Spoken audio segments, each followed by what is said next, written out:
Hello,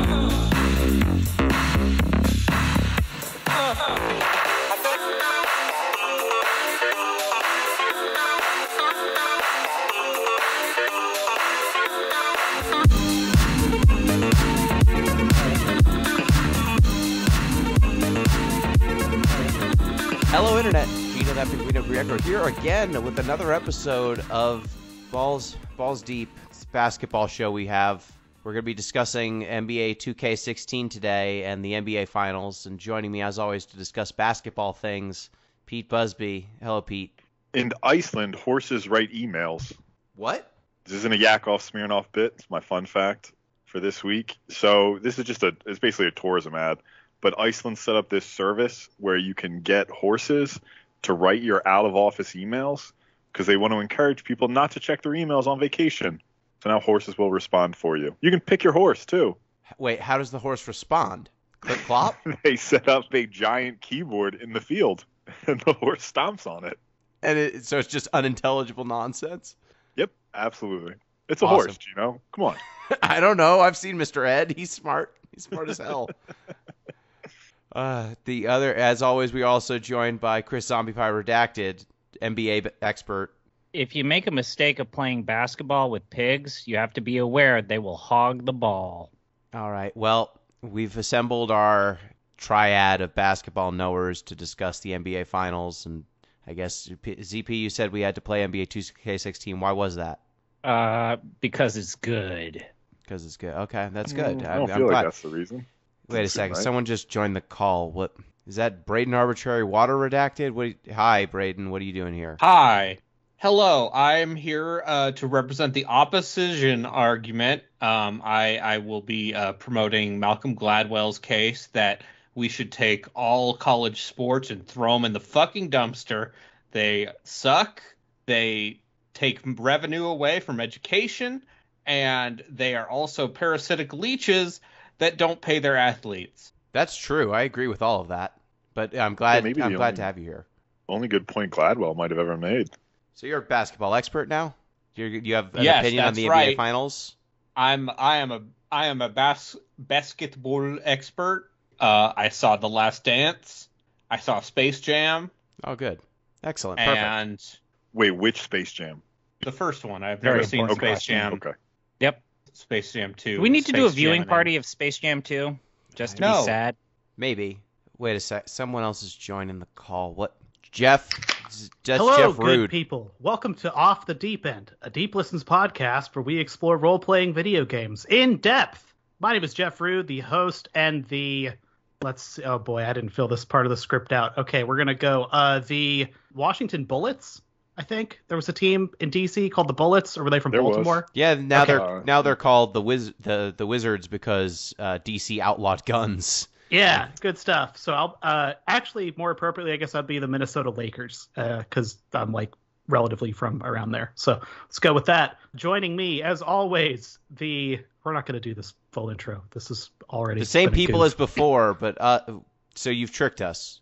Yes, everyone has been hoodwinked. You all. I betray all of you. I betray everyone I love. Hello, everyone. The 90s Detroit Pistons, Braden Arbitrary Water Redacted. Putting you hard in the paint, fouling your face. I'm so glad you knew their tagline, fouling your face. Yes. Can I be the single That was spirit? a good get, though, Braden. I'm proud for you. I'm going to clap for that. See, I remember things. So this is an Off the Deep End episode. We're going to probably wind up talking basketball because the finals are happening. By we, I mean people that aren't me or Braden, because I've actually not watched any of the sports games this year because the plague is still going on. I'm not subscribed to any streaming services that would provide me these games, and I'm not going into a sports bar environment right now to watch them. So we'll get to that. But before we do, let's run down the rest of the intro for this episode because we will be talking, as discussed, about NBA 2K16 featuring a Spike Lee joint, which I think is the full legal title of this game. It was originally developed by Visual Concepts and published by Take-Two Interactive, specifically the 2K branch of Take-Two. It was released on the PlayStation 3, PlayStation 4, Xbox 360, Xbox One, and the IBM-compatible Windows PC platform. Release date was September 29th, 2015. in North America. It was subsequently released on Android and iOS. Really? Yeah. I don't know what that game was like. I bet it was poor and full of microtransactions. Spoilers, so was this one. Maybe not so poor. We'll talk about it. If you would like to be a part of these pre-show discussions we have around these, video games of various merits, as well as other things like basketball, sumo, all sorts of, film and literature goings on in the Deep Listens Discord. You can join that Discord. You get there by signing up for our Patreon. That's patreon.com/deeplistens, patreon.com/deeplistens. Any dollar amount will get you into that Discord. It will also allow you, yes, you, the listener, to add an RPG to the slush pile, which we will begin drawing from literally at the end of this episode. That's something we're going to do, is get to the year of fan RPG suggestions. We've already done 2. We've got about a dozen on deck. You can also send us questions. Oh, Jeff. Yes. We're getting perilously close to a certain milestone that Gino keeps rubbing in our face. We are 3 subs away from covering Unlimited Saga, a game of few merits, but I guess we'll ruminate over those another time. If you can get 2 of your friends to sign up for this show. You can also send us electronic email. You can do that at inquiries@deep.lol. That's right, the vanity URL is still parked, inquiries@deep.lol. So it's the finals. It's literally the finals, as far as I know. We've got Eastern and Western Conference champions, and everyone is very excited about how that went. I'm glad the Bucks are going to be able to have another shot at winning the whole thing again. I'd like to congratulate them for stepping over the Celtics. It's not accurate. I hate to break this to you, Jeff. Look. It does me no pleasure to tell you that the Celtics are in the NBA Finals. I'm so happy to be living my dream of having a Bucks Trailblazers Finals. Yes. The 2 teams I think of in terms of dominating the NBA. What is Dame going to do, by the way? You think he's either going to get paid to work in a poverty franchise or he's going to move. Yeah. Portland is such a cool town. Like, if you were paying me any amount of money to live there, I'd be down. But I say that as, frankly, a white dude in the Pacific Northwest. Yeah. Yeah, it's weird. But, yeah, so I can't see him staying, basically. Yeah, but yeah, probably not. But the finals are actually between the Boston Celtics and the Golden State Warriors, who have made it back after a 2-year hiatus where many of their best players were injured. But now they are whole again for the first time in 2 years. So considering we're going to be discussing an NBA basketball video game, worth at least chiming in. By the time this goes up, probably the finals will be more underway. But this is being recorded before the first game of the finals has even been played. So, Pete, what is your prediction? What do you think is going to happen here? Sadness. Well, you can't say that. You've always hated Jimmy Butler. I have. God, I'm so glad Jimmy Butler's gone. I think Warriors in 5.5. I was going to argue Warriors in 6, and I've been saying that for a while now. But yeah. I think 6 is a reasonable pick. Yeah, I also am Warriors in 6. So, thought process there. There's literally one matchup where the Celtics look okay to good, but everything else, including the bench, is just so much in the Warriors' favor. Yeah, the Celtics can play like 6.5 players comfortably. Like Grant Williams, I mean, they're not – basically anytime Peyton Pritchard has to play, they feel deep sadness. And Robert Williams, their starting center, has had knee injuries on and off all playoffs. So the way I sees it, Kevon Looney is about equal with Al Horford. Maybe better, maybe worse, depending on the night. Draymond Green is probably a better healthy lead on Grant Williams. I think Andrew Wiggins and Jaylen Brown are roughly equal. Jason Tatum probably better than Klay Thompson at this stage of their careers. And Steph probably healthily better than Marcus Smart.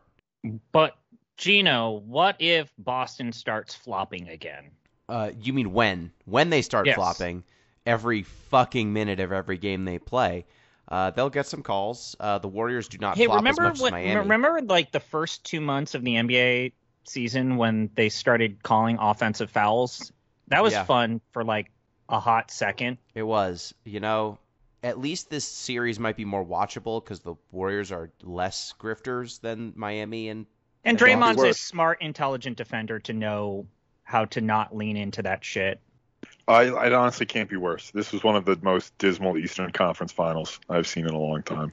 Just completely feeble force hitting incredibly movable object every play in the paint.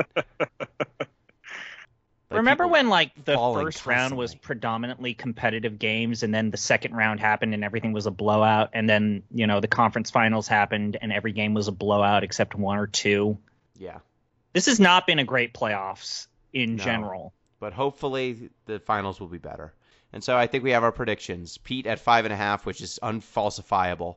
ZP and I at 6, Warriors and 6, but we're all picking the Warriors. I just think that the Warriors are a deeper team. If this goes long, I think it'll be hard for the Celtics to keep doing what they've been doing. Also, if the Warriors Celtics can win, play. then we have to deal with Bill bullshit Ugh. for a literal decade. Ugh. Yeah, that's a great point, CP. I didn't mention that, but yeah, that's a great point. No one wants that. Who's got home court? Warriors do. Oh, all right, yeah.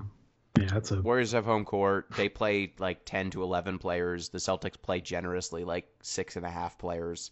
So, and they've been playing 7-game series over and over and over again, whereas the Warriors have taken care of business every single time. So yeah. we'll see. Sounds like a bloodbath. They've had a week off. The Celtics will have 3 days off before their first game. So With that, I turn this over to you, Jeff. You picked NBA 2K16. Explain why and how it's an RPG and why we're here. Sure. Okay. So, hi, welcome. So this when we launched the Off the Deep End boat in 2020 or 2020, whatever year, 2021 actually. So discussion started 2020. This was a game I put on a list around that time because I figured it would be a hoot and a holler just to see the thing in motion, right? There's a couple of reasons why I did that. One is just because its reputation preceded itself on the website Giant Bomb and the internet. But there's another broader argument I'd like to make, and I guess 2K16 has been put on the hot seat for an entire genre. But I guess the argument I'd like to go to here is sports games are kind of just RPGs. This is not like a hot take or anything, but I guess to get more granular with it, RPGs, it's a bucket that has become like almost meaningless. Like most things are RPGs. My spouse has been trying to make the case that Spice World for the PS1 could be an RPG if you squinted and really thought about it. I'm not sure, but How do you level up Baby Spice? that's what makes an RPG, right? Is it leveling? Is it stats? Is it permanence? Is it meaningful decisions? Is it story? Like, yes to all of this. Is it just that there's like a tech tree that you interact with at some point? I don't have a great answer to this, but here's the actual thesis statement, I guess. Like sports games prior to like battery backup cartridge stuff were kind of ephemeral experiences, right? Like play Blades of Steel or, Double Dribble or Tecmo Bowl. Not Super Tecmo Bowl, but original Tecmo Bowl. And you play, it's a 4-quartered sport. You play it and someone wins, and then you roll on. Prior to the advent of battery backup, that was kind of the experience. Once you start having the ability to save literally any sort of statistics and have any sort of persistence, I think at that point you're playing an RPG, whether you intend it to or not. Because at a certain point, like this, when I was a child, I played a lot of Madden and the like. I used to be a lot more into gridiron American football. And whether or not you went in planning to do this, you wind up telling little stories along the way. You develop rivalries and you find out player lineups that work better than others. And this thing sort of gets built out and characters retire and they get drafted. And you have these big narrative arcs. Pete, you described the NBA Coach of the Year award at a certain point as kind of this narrative award. I think you kind of do narrative stuff in these games, and they become ersatz RPGs. So they are RPG-esque experiences, and I think if you widen the RPG bucket to include that, they're very popular RPGs. In some cases, the most popular RPGs. Yeah, I think they are. How to put this? More people are going to experience this stripe of RPG than they are going to get convinced to play Ultima 4. Right? For a broad segment of the video game playing audience, this is as close to a role-playing game as they will ever get. There's probably a lot of people, too, a lot of like Madden fans, let's just say, who would be very upset to know that they're playing RPGs. Exactly. For a weird reason. That's kind of the schism I'm getting at. Like, it's kind of interesting. And like, you know, that so they soften the blow, right? They never use the terminology, right? But it's kind of all you're doing. Watch as my guys gets 10 more points into arm strength, and so the ball goes slightly farther, which allows me to win more of my random battles. Games. Yes, my encounters that I happen. Like, if anything, they're role-playing harder. These games have more in common with something like King of Dragon Pass or like Powered by the Apocalypse games than something like a Final Fantasy. Because like you have to tolerate a certain amount of like losing. Sure, like Pete, you're not someone who has like been on this show, so I'm sorry I keep grabbing first time, you, but like first time, long time, which is nice. You've been dragged into playing Final Fantasy IX though, and I'm not going to sit here and like drag that argument out. But my thing, I pulled this out because like in that game, bar a couple narrative situations, you get into a fight and there's not like any doubt of the outcome, right? Like losing isn't really an option, whereas in a sports game, losing is like a real option. Like it's a thing that can happen. It's sort of expected. Likely in some cases. Like it would be kind of a dull player experience to play like, you know, an 82 game NBA season in video game format and win 82 games and then go 4-4-4-4, right? Like there's no story there except like everyone else's bone mass like somehow disappeared except for your team's. Congratulations. So it's story mode. But to sort of fiddle around with this idea that a lot of people experience these as RPGs, we're going to play a little game, all of us. Oh, no. Yeah. And as I've been alluding to, people do these things on podcasts, and they're always like, oh, this is just for fun. This ain't for fun. I'm putting $20 down on this. This is for cash money. Okay. Y'all, congratulations. You've all been set up to play a game. We're doing some over-unders. What the? Wow. Yeah. Get ready. All right. Crack your knuckles. So, NBA 2K16. Not that I'm in love with this particular line of thinking, but the Metacritic score, if you average them out, is an 87. And per the best information I have online from 2K, the most they've said is that it sold over 4 million copies. Right? So for argument's sake, let's say we got ourselves an 87 and then we got a 4.5. I'm going to go down the top few games on the Off the Deep End list, and we're going to do the over-under on the Metacritic score and the sales number that I could have. Okay. Oh, God. Okay. All right, so we're looking at 87 and 4.5. All right, so Might and Magic 6. Who you got? Sales numbers and Metascore.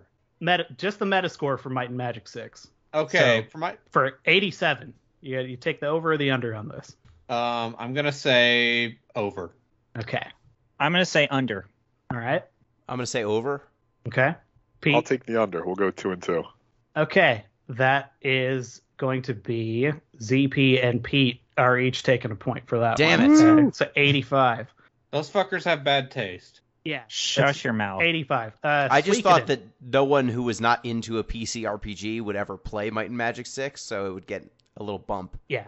I never would. Too.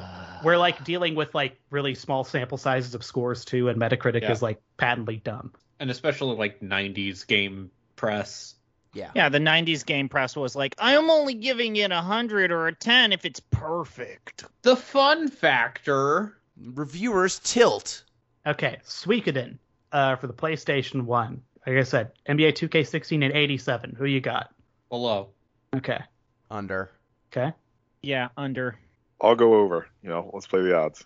Okay, that one's going to be up for Braden and Gino and ZP. Damn it. Yeah. So we're going to run down to Dragon Quest 1. So this one's kind of weird because it's been released a lot of places. But yeah, I was going to say, which version of Dragon Quest 1 is this, or is this just the totality of reviews? I have done an average of every version. So, and I have sales numbers for this one. So let's go with 87 and over 4 million. The over-under on DQ1. Who you got? I'm going to say below. Okay. And for sales-wise, what you got? Above. Okay. Yeah, I'm going to say below on score and above on same thing as Braden. Okay. ZP? Yeah, there's that really bad, I remember that really bad iPhone and iPad game that has to bring down the score. So I'm going to say below on score, but I'm going to say below on sales. I'm going to say that 2K sold better than Dragon Quest 1. I think it's Dragon Quest 3 where it becomes the big monolith that we talk about. Pete, what do you think? I'm going to say over on both. Okay. So, Pete, that puts you quite a bit behind. Well, Damn actually, it. that puts you at 2. Braden, Chris, and Gino are now tied up at 3 apiece. Okay, let's go with the tiebreaker here for the last one. What was it? Across everything, the average is an 80, and it reached at least 4 million sales. I'm going to say it went over for sure, because we're talking about 40 years. So I'm pretty comfortable with that. Yeah, that's fair. So let's go with the last one here. Final Fantasy X, just because something we're all familiar with. So, like I said, NBA 2K16 with an 87 and 4 million sales. Over or under? Braden. I'm gonna say over on Metascore and under on sales. Are you including the HD remaster? I'm including everything. Oh, Yes. fuck. That's actually really close. I'm going to definitely say over on meta. And, I mean, we got to break the tiebreaker with Braden so that I can win this. I'm going to say over on sales because of the different version. Yeah. What do you got? I'm gonna say under on rating, over on sales. Okay. And ZP. Yeah, I'm going to say that 10 has the better reviews, but 10 was only released for the longest time on one platform. So I'm going to say that it has... So, okay, 10 has better reviews, but 10 sold less. All right. Congratulations, Gino. Hell yeah. You've won $20. Ooh. It's a 92 Metascore across everything. As of 2017, Final Fantasy X has sold 8 million copies. It was actually the first PS2 game to reach 2 million sales, and then it was the first PS2 game to hit 4 million as well. It was like a ridiculously hot item. So what was the point of all this? It was A, to give away $20 and stunt, and B, to just put this in the RPG milieu even further, embed it, right? Yeah, and I mean, just to think, like, this is a single instance of a annual franchise. And Yes. it reviewed quite well and, like, put up numbers on par with, like, some of the greatest RPGs ever released. Yeah. Just In as a some quick cases. call down from stuff And we also didn't go Final over. Fantasy X. Grandia 2 sold under 300,000 copies in Japan across both platforms it got released on. Ultima 4 sold 400,000 copies by 1989, which was like really impressive. Nintendo had a very specific number for Fire Emblem 1 copies sold, which was released in 2002, and it was exactly 329,087 copies of Fire Emblem 1. That feels weird. Yeah, Japanese video game sales stuff is really weird if you want to dig through old copies of Famitsu. So thank you for playing, everyone. Moving on from that shit show. So Hey, 2K, Jeff, I know yeah. sports games are popular. yeah. Thanks, Jeff. I know Yeah. the normies like sports games. I don't like Okay. your tone with that. So, I mean, this is a game, as Gino mentioned, from a long-running series. And someone brought a book report on the 2K series, I believe, who's named Zombie Pie. So, Chris, did you want to talk briefly about the series history of this and its origins and visual concepts and Sega Sports and 2K and the Dreamcast and all that? Or I mean, or Shall did we you not go? want to do any With- of that? with the prior 2K games, so the long story short with 2K in general is that Take-Two was a video game developer that was tapped, and in particular 2K Sports was founded under a company or reformed after the Dreamcast as Take-Two Interactive. Now, Take-Two Interactive was formed by a gentleman by the name of Ryan Ashley Bryant, who was the executive of the Interview magazine, Peter Bryant. And their big claim to fame was that they were the designated developer for sports games on the Dreamcast. So when PlayStation was able to drag away EA and basically force EA to not develop for the Dreamcast, Sega was like, well, shit, we're going to have to find someone to develop all of our sports games. I guess let's pay this up-and-coming developer Take-Two to make sports games. And when the Dreamcast basically dissolves, Take-Two was like, well, we're really good at making sports games. Why don't we just make them for the other platforms beyond just the Dreamcast? And so they kept going, and they had this reputation of, making decent to good games. I remember when NFL 2K5 came out. And it had the And- ESP license and was selling for $20. It was for $20, and it was apparently like a better game than Madden that year. And I believe that's the reason that EA bought exclusivity for the NFL. I mean, So yeah, exactly. that went two ways specifically because the NFL was a little bit upset that they were selling an NFL product at what they perceived to be a budget price.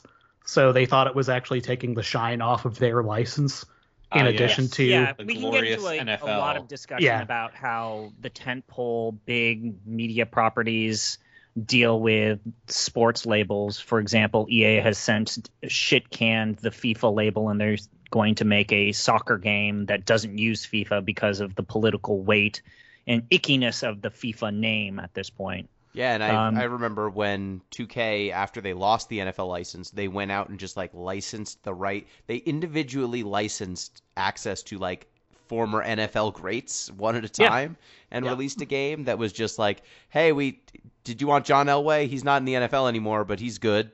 And that if burned out and failed miserably. But yeah, and then also like 2K is guilty of this as well. They pried away the WWE license from other developers that were making wrestling games, and the 2K branch that's responsible for the WWE license has basically run wrestling games into the ground. Sony's had to butt up against the MLB. Just I think last year is when the MLB said, yo, you better release MLB The Show on other platforms beyond Sony platforms. Otherwise, we are pulling the plug. And so this is all developers needing to play nice with sports brands and labels, as well as playing the politics of sports games in general. It's a long and storied history here. With 2K in general, basically they currently own an almost a virtual monopoly of basketball games and the virtual basketball landscape after EA could not develop a video game that was themed to the NBA after 2 years in a row. The most notorious being NBA Live 13. And then also they skipped 12 because that also was a buggy nightmare. So for 2 years, 2K had no competition. And then also starting kind of with 2K14, moving into 2K16, 2K banked on the online marketplaces and online feature sets when the EA licenses were more about the single player or, split screen co-op. And so the online community for virtual basketball, it's so heavily tilted in favor of 2K that there's no going back. Like even if you made the second greatest basketball game short of like NBA Jam, the online community is not leaving 2K unless you made that game that good for like 3 or 4 years in a row. So we come to 2K16, and the one thing that I wanted to kind of do a little bit of research on was, why was this game even at the time considered like a venerable great? Because as someone who was like, and still is to a certain extent, a casual fan of these virtual basketball games, the 2K franchise has had some really weird ups and downs. 2K22, for example, is considered a return to form for the franchise, whereas the last two games were considered very poor. And looking back at it, when you talk to people who follow the NBA 2K games, like 2K16, other than maybe 2K14, is widely considered the best 2K NBA game for an entire decade. Of the 2010s, this is considered one of the best games made. And I kind of went back, I read the reviews, I also read like contemporary reviews, and it really came down to a lot of the creative choices they made with this game specifically, that in particular made this game even harder for people like Braden, Jeff, and even Pete. If you haven't been following 2K NBA games, like that made it all the more harder. Because this was the game that basically completely ditched the arcade gameplay of previous 2K and NBA video games. This is where they invested a significant amount of money into a physics engine. This is where they put in tons of money into developing individualized animations for each player. Mhm. This is where players got different move sets. This is the game that got presentation packages. This is where you had to worry about defensive schemes and setting plays. And they just completely removed or eviscerated kind of the accessibility. And even at this point, they had gotten rid of the tutorials. When did where they it's like- add the shot stick? So that actually was 2K14, where it wasn't just hitting a button. You had to actually time things, because in previous games, it was hit the shoot button, and then the game would just roll the dice, and depending on your base stats, you would make it or you wouldn't. And in this game, you now need to do the stick meter, and you need to green it, basically shooting it to where the meter gets to green. And then depending on the base stats of the player, that meter will be easier or harder. And depending on the placement where you are, whether you're in the shot selection that favors that where you are taking the shot, and whether or not you are, being defended or not, then the game runs the algorithm and figures out if the shot gets picked. But not only that, Braden, but this is also where you have to worry about momentum. The game runs this kind of novel weight system where if you plant your feet or attempt to plant your feet, your character will keep moving if it has too much momentum, which makes it harder for you to play on the fringes of the basketball court. And so congratulations, Braden. Congratulations, Jeff. You picked probably the hardest game to start if you've never played a basketball game.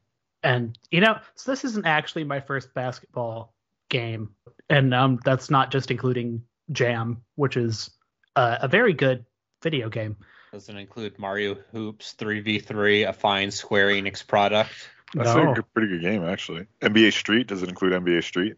I've played Volume 2. I've played Volumes 1 one and 2. that had Mario and Peach. I played NBA Live 2005 for and this last is year's where endurance run. I would chime in and say NBA Live always had the reputation of being more arcadey and less simulation than the 2K franchise. Like, the entire brand of 2K was that we care more about providing a real sense, as real as you can, with a virtual game of basketball. I can tell. They pulled that off. They made Arma, but for throwing balls in a hoop. It's more apt than you'd think, folks. When I opened because I was like, okay, I'm just going to dink around with this and run around in this little room with my Geico caveman and try to put the ball in the hoop. And I was like, none of these buttons seem to quite do what I was looking for. Oh, I took notes about that too. So there's 3 buttons for just passing the ball, because players had basically begged 2K at this point, saying, look, the way that it works is there's 1 button to pass the ball, and the game makes basically a coin flip to figure out, do I want a lob? Do I want a dribble pass? Do I want a bounce pass? Do I want a regular pass? Give us 3 buttons to determine if it's a lob, a bounce pass, or a regular pass. This is the game where they started that, where you had to figure out on your own, okay, this is where I would want to do a lob. This is where I have to do the mental mathematics of looking at my distance between me and the player that's there if I wanted to bounce the ball or just pass the ball, like ways. Again, to use RPG language, there's like hotbar stuff, so you can hold down various shoulder buttons and hit face buttons to combine or create new moves out of old.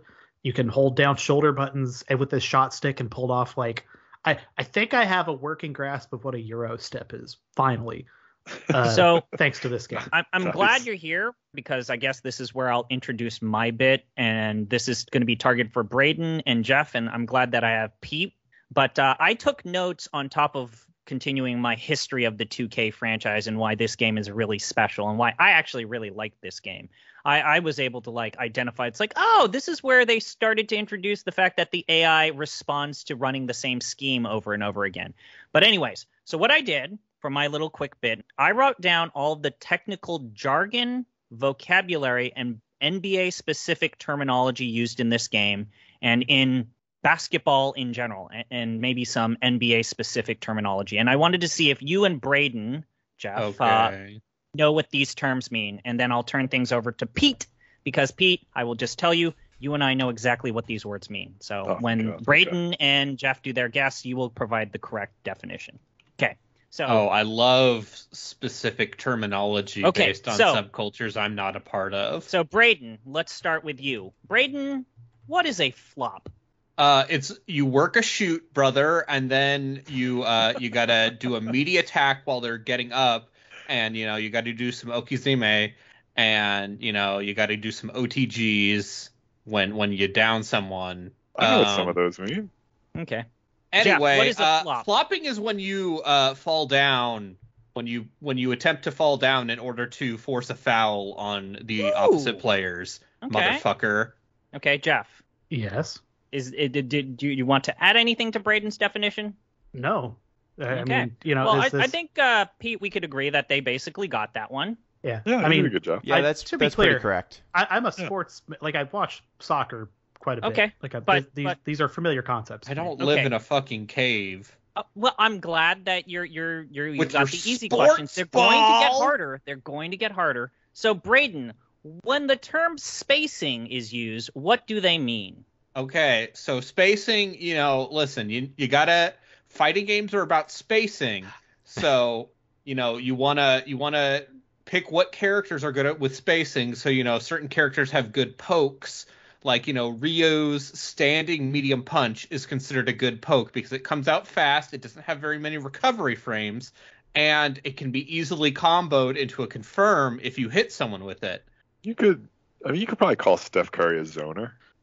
Yeah. That's like it's funny Yes. how much this stuff kind of graphs to fighting game concepts because like my answer is again pretty much Braden's, but yeah, fighting game parlance sort of applies. Like So, Pete, Gina, what is the proper definition for spacing? So I would say spacing is generally the idea that you have as many. You want to put players into spots on the floor where they are simultaneously a threat to score and also not so near another player on your team that one defender can guard both of them. So the platonic ideal of spacing is to have 5 players, each of whom can shoot all around the three-point arc, kind of maximizing the amount of ground the opposing team has to cover on any given shooter. Okay. So basically, as many shooters as you can to make it as hard as possible to cover everyone. Yes. You want players operating in different areas of the court. Yes. Okay, Braden, what does it mean to play a pace and space offensive scheme? Ooh. Okay, a like pace that and one. space. Okay, I'm going to say that involves staggering your player lineup in such a way that you can confuse the enemy formation and then you can have some guy run up to the hoop. Alternatively, I don't care. Okay, great Jeff. answer. guessing here, quickly establishing that spacing that you described. So like on a turnover, on a rebound situation, getting your shit set up down on the other ass end of the court in a manner that is just like quick to respond to for the other team's defensive scheme.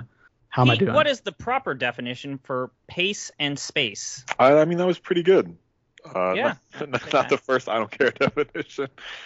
But I mean, it's basically what the 7 seconds or less Suns pioneered. So a pump and Yeah. dump is when you have a bunch of people invest very quickly in order to drive up the stock price, and then everyone sells immediately and profits off it, and then the suckers who bought in lose all their money. Okay. We should have an Braden. NFT.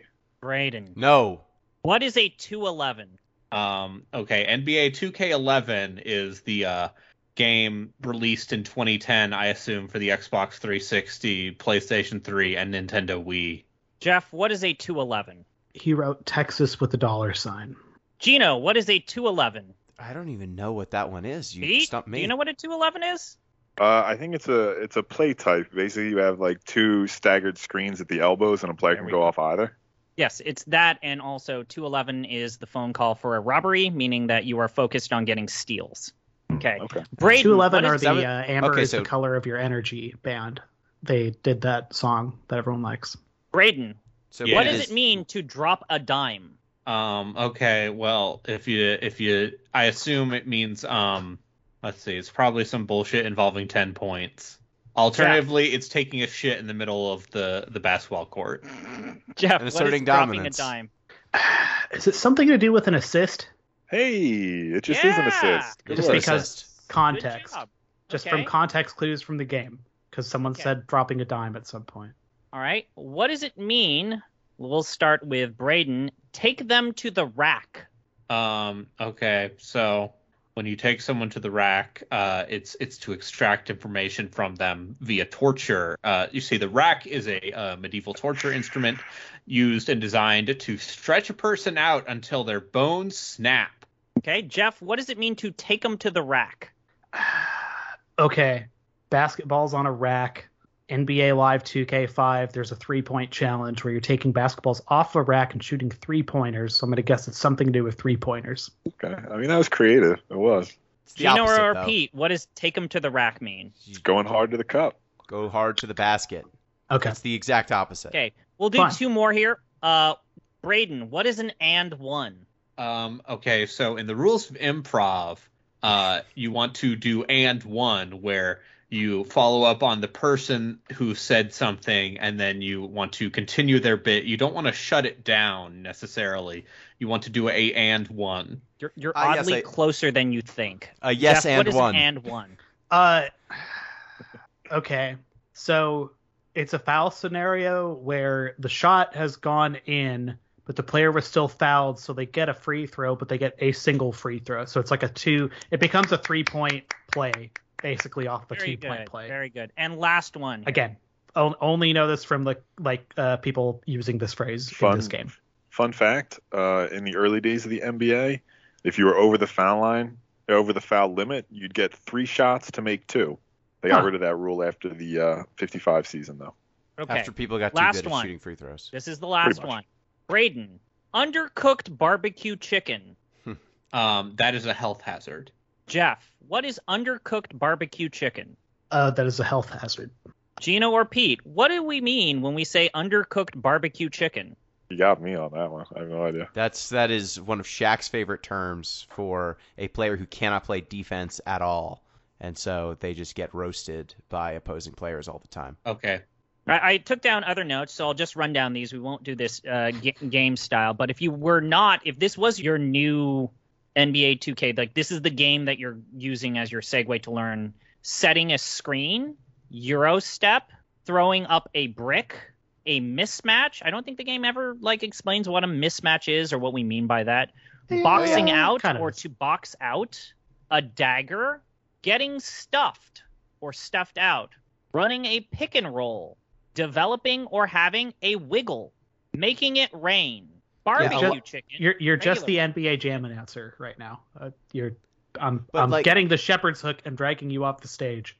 Honestly, a lot of those terms, it is kind of incredible how much the game expects you to know the fundamentals of basketball, because in many ways it would be like putting you at a table, like a Warhammer table, and not explaining die rolls or measuring distances or what line of sight means. There's a bunch of foundational things to understanding this game that the game just kind of expects you to know, and then you are just playing the sim. So, Gino, what if I told you that was a conscious decision that they made in particular with 2K16? In previous games, the My Career mode was considered the tutorial mode.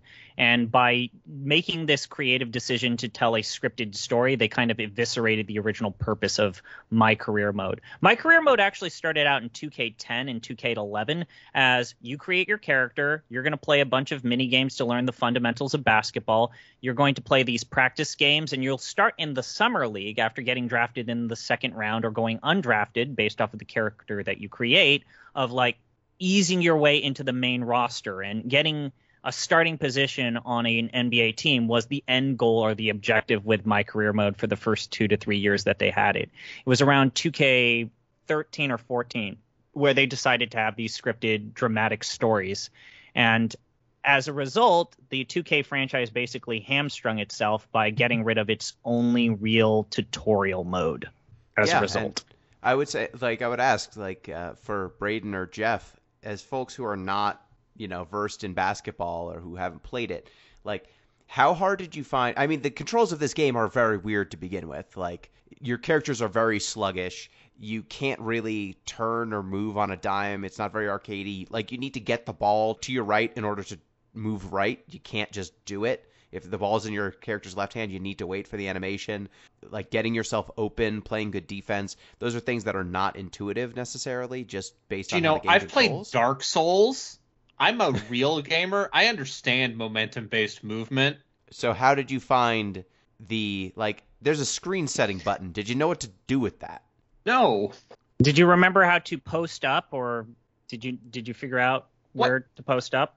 Do you know what posting up is? You played Braden, you played a big center dude. Did you realize how to post up in this game? That's listen, my next term. Braden, You're saying your fun terminology. You're saying your fancy words. Listen, man, I just understood how to throw the ball in the hoop. So again, we don't want to spend too much time because the meat and potatoes of this game is talking about this story mode. But like, yes, I think the comparison I made to Arma is apt in terms of like the level of functional, mechanical, and like even theoretical complexity here in terms of it being a simulation of the sport of basketball. Yeah, like and you as can I call said, plays, I won't you belabor can the run point plays. more.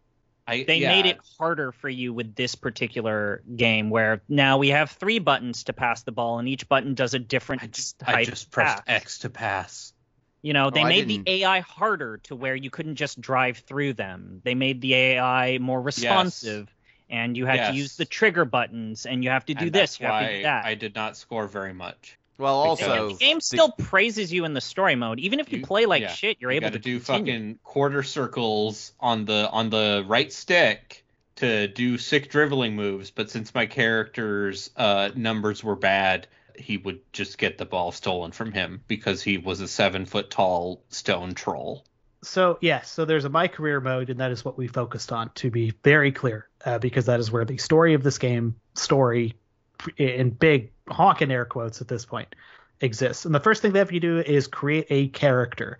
What celebrity persona did your characters most resemble? Let's start with Chris. I do this with every single game that I play with a create a character. I try to create Bruce Willis because I find that making a bald white dude is pretty easy.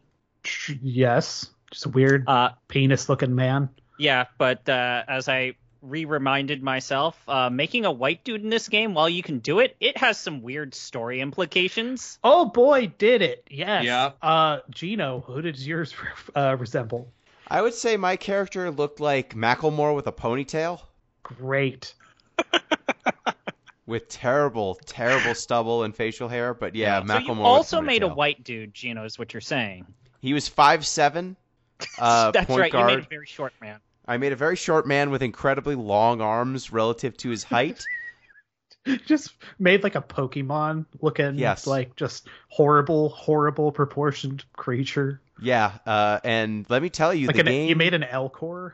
Yeah, he had quite the wingspan, and let me tell you, when you make a guy who's 5'7", the game's like, no, you're going to be shit at defense, you're going to be shit at rebounding, we'll allow you to shoot, I guess, and we're not even going to make you particularly fast. Like, the idea that my character at 5'7" would make the NBA with the talents they sent him to the NBA with, 0% chance. No way. You're describing me. Pete, what did your monster look like? For whatever reason, I decided to make him look like a normal NBA player. Maybe I was doing it wrong. What did he at least look like? He could have been a sibling with his sibling. Yes, mine was probably accurate to the fraternal twins dynamic. Okay. Mine wound up. I wanted to make like a cool Japanese dude, like an anime character. Then I started looking through the names that you can choose in this game, and there's actually like no Japanese names in this at all, which is kind of crazy when you consider how popular basketball is in the nation of Japan. It's a pretty big sport. How many Japanese NBA players are there? Right now, 2. Okay. Currently 2, Yuta Watanabe and Rui Hachimura. All right, because I know there's only been one Korean NBA player in history. I forget his name now, though. Yeah, good range of Chinese names. Like, these are things that Jeff's interested in. But anyway, once I found out there weren't any Japanese names really to go by, I made a big Cro-Magnon-looking Geico caveman and named him It's very easy to make Johansson. a caveman-looking guy. Holy crap, it's easy. Yes, I also made a caveman, and apparently he also looks like Radiohead's Tom York. I'm going to find a picture of this because I don't think Pete knows what this guy looks like. It's a monster. Okay. So I didn't say my character's name was Fat Bottoms. Oh, good. Okay. I went with Manly Tinderstaff. I was so impressed by the default name that I kept it because, oh my god, calling a character frequency vibrations is amazing. Yeah. Yeah, they still call you that. That's just it. Only the announcers really use that name, which is neat, I guess. They never use your first one, basically. So I made Artie Waters. God, Tom York would go by Artie Waters. It's like his Alan Smithy. Oh my god. Yeah. That is So yeah, I know, right? posted in the Skype chat, Pete. This is what my man looked like. Oh my god. he's at least in his mid-50s. And I think, Gino, you mentioned it. That's the great thing about the character creator is that it only allows you to make adults, and your character starts you make in an high adult, school. But yeah, you start out in high school, which was actually considered a huge praiseworthy thing because this was the first game that depicted high school and also college play because they didn't have the NCAA license. Also, you don't want that license. Yeah, so the kind of wild thing is, like, the camera in the high school games is not the same camera you have in the college games or the pro games. You actually have fewer features in high school. Yeah. And I thought that was a weird touch, but also I get why they did it. Yeah, I mean, did you guys play high school sport or like middle school sport or anything? Because let me tell you, Yes. I watched a lot of like football, specifically tape. One of our coaches at the high school I went to in Texas, he went to the away stuff for other teams and would scout and would come back and show tape. And it had that shot from the top of the bleachers in another town camera perspective to it. That was kind of charming. So it's what it took me back to like immediately. So to I guess roll the tape back, you make your homunculus, and then Spike Lee trots out in real life, the man in the flesh, Spike Lee. The man, the myth, the legend. And sets this thing up. To add one more preamble to this, I think we have to talk about Spike Lee briefly, like the person, you know, the do the right thing man. That was my original idea for the top of this episode, by the way, was Spike Lee films. Do you know you were going to be the Miracle at Santana? Because Italy. So there's the joke there. Haha. Which one of us would have been the Chirac or the Black Klansman? Chris was going to wind up being She Hate Me. And Hell Who's yeah. going to be bamboozled? Like the jokes write themselves, right? Like you keep going. Here's what I think happened. I really dug around trying to find an interview with Spike Lee about the making of this game and did not find one. But I can extrapolate. I wonder why. Here's what happened. Take-Two, or a representative from 2K or Take-Two, showed up at Spike Lee's probably very large house in LA with a couple briefcases and said, "Would you like to make a movie for us in a game?"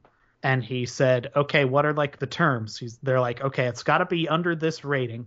And he's like, "What else?" They're like, "Well, it's going to be released internationally and it needs to be very, very, very broad." And he thought about it for a minute and he's like, "Well, it would be a good chance to learn about digital filmmaking and mocap on someone else's dime." So he said, "Okay." And then he wrote a first draft and was like, "It's good." And then he just rolled with it. Now, the only thing I want to add to your story, because I looked up different types of interviews, I read post-release interviews with the developers for this game because, like I said, I found a couple of articles that are about why people keep going back to 2K16. And the reason why they were able to buy Spike Lee is because basically the NFL money that 2K originally had for the NFL branch of 2K went into NBA 2K NBA. And so they ended up just spending gobs and gobs of money on these story modes, making these like cutscenes and playing around with this dynamic storytelling.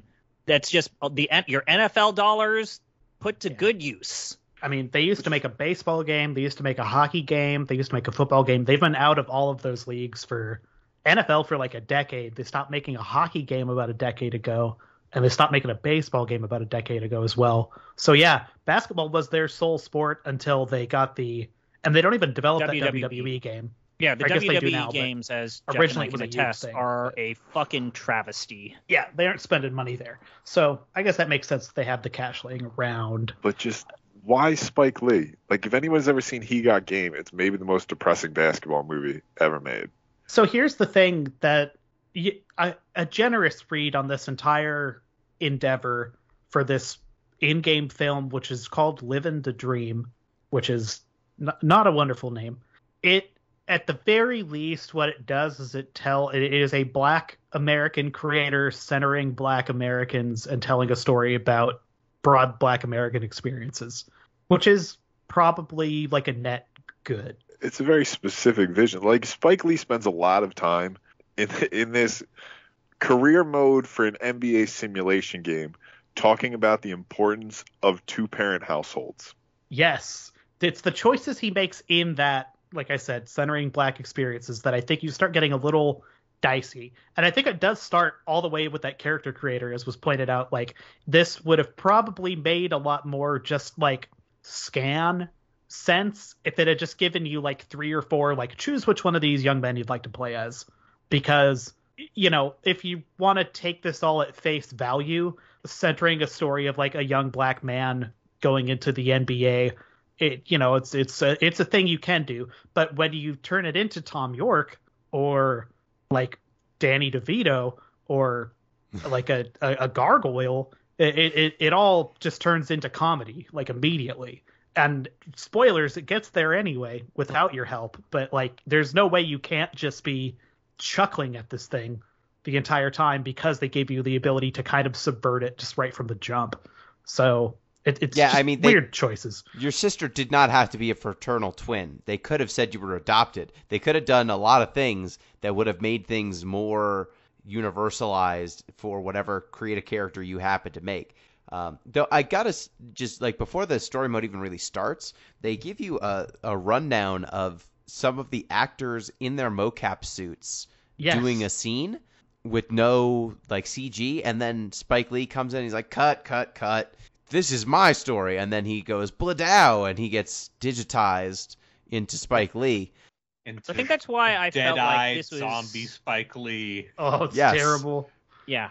And I do want to appreciate how much Spike Lee calls out the acting of the actual people playing these characters, because most games do a piss poor job of recognizing that people were involved in making these games at all. And I like that Spike was like, no, we're going to give full credit to the actors who played my dumb little characters. Yeah. Yes. It almost made me...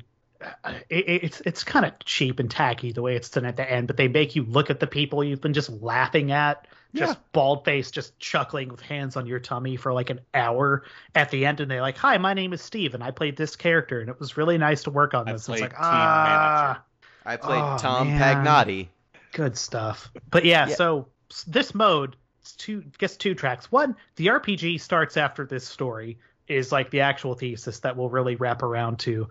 The other thing is, when, as has been pointed out, if there was a point where this game was going to teach you how to play it at any point along the way, it should have been here, and they absolutely do not. And there's nowhere else in this game for that to really go. So functionally, this game just has no way for you to learn how to play it. They just throw you into the deep end in a couple of 2-minute kind of quick basketball games in a high school setting. And then every time one of those ends, it cuts to melodrama for a little bit. And it's worth saying, like, your character, so the ratings in this game go up to 99, which your ratings are kind of an amalgam of different scores: your ability to shoot, your ability to finish inside, your ability to play defense, your athleticism, which will determine how fast you are, how high you can jump, how long you can sprint. There's like a few other stats beyond that. Passing ability, those sorts of things. This game starts you at a 55, which is not good. Like, it is replacement level player. Yeah, like you can get drafted top 10. Like, that is not a top 10 draft pick rating. Yeah, you are as good as these random mooks in high school. Like, you are not able to like juke a frickin' high school sophomore out of his shoes with those ratings. And so my character, especially as like a point guard, a short point guard, the game gave me a little bit extra on passing, a little bit extra on shooting that I wouldn't normally have had.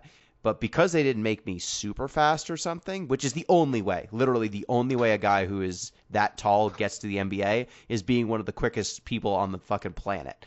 And I didn't have that. So instead, I was just like throwing up bricks, trying to score from 3 because my guy was too short to get inside the lane and wasn't fast enough. And it's just, you're supposed to be the number 1 college recruit in the country. You're supposed to be the number 1 prospect in the whole country.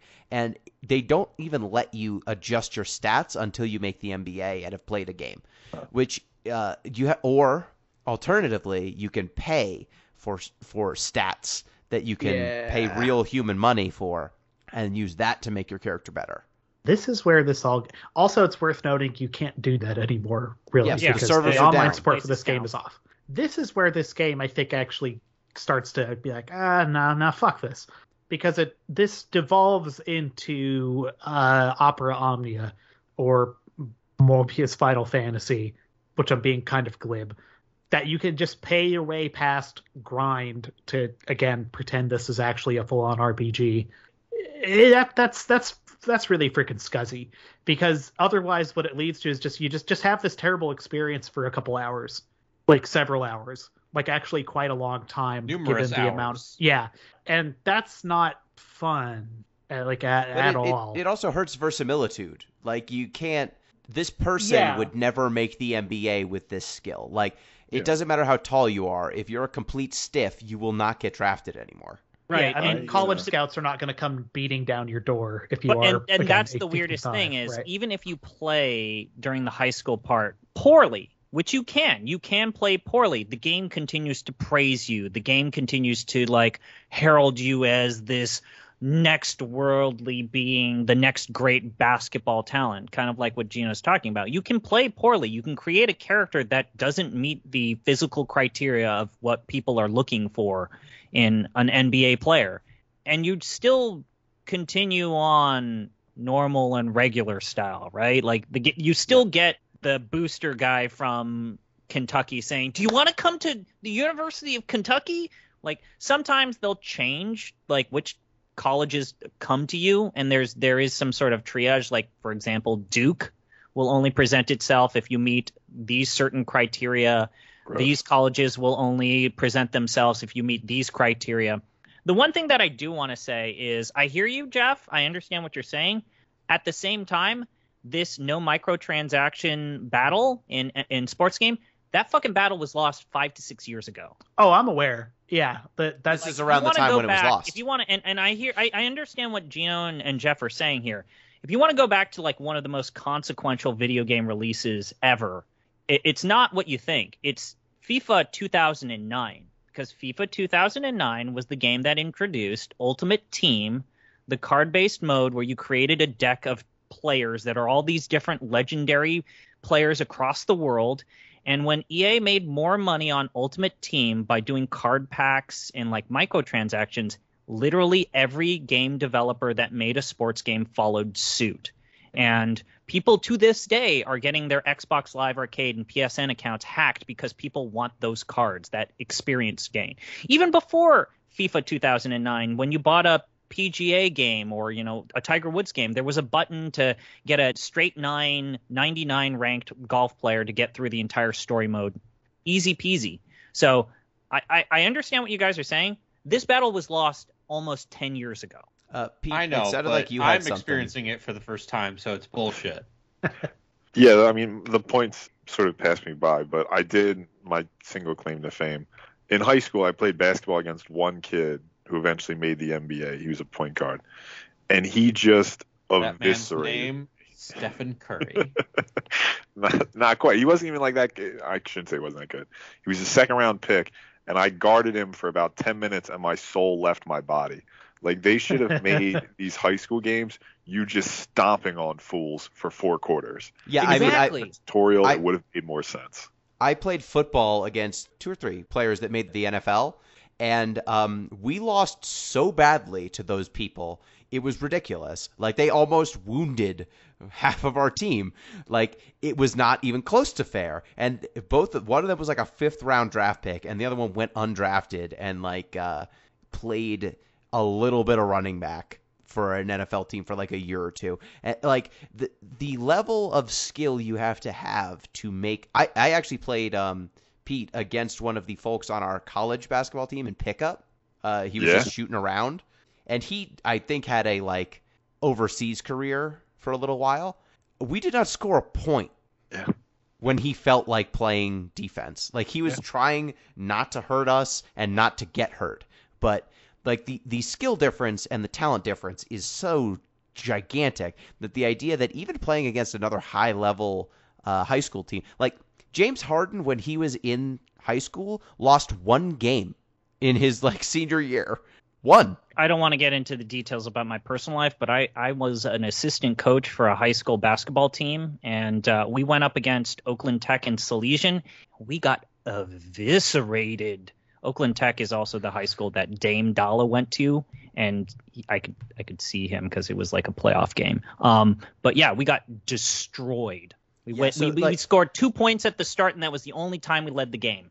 And that's like the high school, you should be destroying them badly. In college, you should also be destroying you should be very good. Your teammates might not be. But I just found like even in the college games, when I played against players who were getting drafted that year, like I played against Terry Rozier at one point. I forget which team he was on. I think it was Arizona or something. Terry Rozier was very good. But my character, who's supposed to be the number one prospect in the draft, was terrible. So, like, you're playing against other players who are also going to be rookies the same season as you, and they are just flatly better than you, which is kind of an oversight. The number one draft pick, I think, is Karl Anthony Towns, pretty much by default in this game. Yes. And, like, they're just like, yeah, you'll definitely go above him. It's like, that seems actually impossible unless you buy your way to do that, which is just scuzzy. I don't know. It's like, this whole time, you've got – so the characters – the main characters of this story mode are your parents, Miss Martha and Mr. Pete. You have Vic Van Leer, your childhood friend who's up to no good. He's on a bad life path. You've got your twin sister, and then you've got your girlfriend. And eventually you get introduced to an agent and the team owner. And I got to say, like, your friend... Everyone keeps saying how he's terrible. All he really does in the first, like when you're in high school, is say, I'm a FOF. I'm a friend of freak. Because your frequency vibrations, because your parents nicknamed you that because you waddled as a kid. Yeah, you would dance. Because your dad put on reggae in the womb. And you danced. So, like... It's so... Yeah, this story does a maximal amount of the, like, tell, don't show principle of bad storytelling. It's almost like a textbook sort of thing, which makes me, again, like pretty sure this was just like, first draft, like we're done, cool, don't need to think about this too much, let's go. Check cleared. Yeah. I wonder how much money was spent on Spike Lee, because all of these scenes are shot in like a single room. They all involve characters sitting because you can make your character 5'7", or you can make your character a 7'3" Anglo-Saxon monster from a primitive age beyond our own. To be perfectly honest, and the eye lines need to line up. Yeah, I don't know where everyone else is in terms of understanding the storytelling and aesthetical choices of Spike Lee. But if you didn't tell me Spike Lee had directed or written this, or even was present, like you cut out his intro cutscene, I don't think I would have been able to say, yes, this has the storytelling hallmarks of Spike Lee. There's no dolly shots. Yeah, there's no like really distinctive. Spike Lee has a style of direction, right? Like he has a style of framing. He has certain aesthetical choices and storytelling choices and cruxes. I don't feel like I got that sense at all with this. Yeah, there's a Rolling Stone article that talked a little bit about that scene where you and Vic Van Leer are driving in a car, and it's just like a 14-minute long shot. Not even shot, counter shot. It's sort of just at like 245s. It goes back and forth in this car. And just how like antithetical this is to anything he had done prior to or since. It's so bad that like even if he had been phoning this in, he ought to have looked at that and just been like, we got to try something else. We got to, like, they finish where they're going and they get out of the car and walk. Like just literally anything but this very flat angle for like 15 minutes. Endlessly. Yeah, I think it's just you can see that the money went to the actors, it went to Spike, and it did not go into the production budget because animating these characters walking, animating different locations, animating them moving through a realistic building means you have to make a building, you have to make rooms, you have to do all this stuff. Whereas with all these shot counter shots, you make one room. You only have to see it from one direction too, so you don't even have to make the back half of the room. Like, there's a reason why in, modern AAA video games, it's the same handful of actors doing all of this shit, because a lot of them know how to do mocap and they are good at acting they while know how to wearing work in a fucking booth. ping pong balls on their faces. I actually looked up some of the actors. I think the only actor that kind of peeved me, and I've already shared this with Gino and Jeff, was the voice actor for the girlfriend. Yvette Ming Ching is her name. And I looked it up, and her voice actor is Anya Engel Adams. And I found out that despite the fact that Yvette Ming Ching is very obviously an Asian American character, she's played by a non-Asian American person. Yeah. Which this game was released in 2015. Yeah, they could have done better. How did that happen? An African American actor. That's like certainly more uncomfortable than like I made a weird 9 foot tall white dude who's it's weird in this scenario. But when you tack on, like, we have to talk about what actually happens in this story. Yeah. So like to start, your character gets drafted, like you get recruited, you can pick a college, you go to college. So like they present as though there's going to be a choice about whether you go to the NBA or you stay in college. It's a very like artificial choice because even, like we said, even if you play poorly during the high school sequence, which it's very easy to like put up absolute dog shit stats, like at least 4 colleges are going to come up to you asking, can you play for us, please? Well, not just that. I mean, like you pick a college and then once you get to college, they set it up like you're going to decide whether to go to the NBA or not. And it's not a choice. Like you hire Dom Pagnotti, Dom Luigi Pizza. Well, Boppa Boopy Dom. Yeah. He convinces you. Capiche. Your character says, I'm going to need to sleep on it and like have a decision about whether I'm going to go back to school. And then the like smash cut to the draft where you get drafted. No choices made. You get drafted. It depends on how like you did, how your stats were, like how many wins you got, where you go. I went 25th to the Memphis Grizzlies. It sounds like that was a pretty common outcome. I also went to the Grizz. Went 22nd to the Bulls. I went to the Nuggets and I was 19. I was Pistons, I think. Okay, so Also we went all to got Villanova. drafted low. I went to Villanova too, but like once you get drafted, I gotta say, like, you get to the NBA, you play a few games, you get some cutscenes. Basically, your first season is a tour through, like, players who are on the cover of this game and are significant.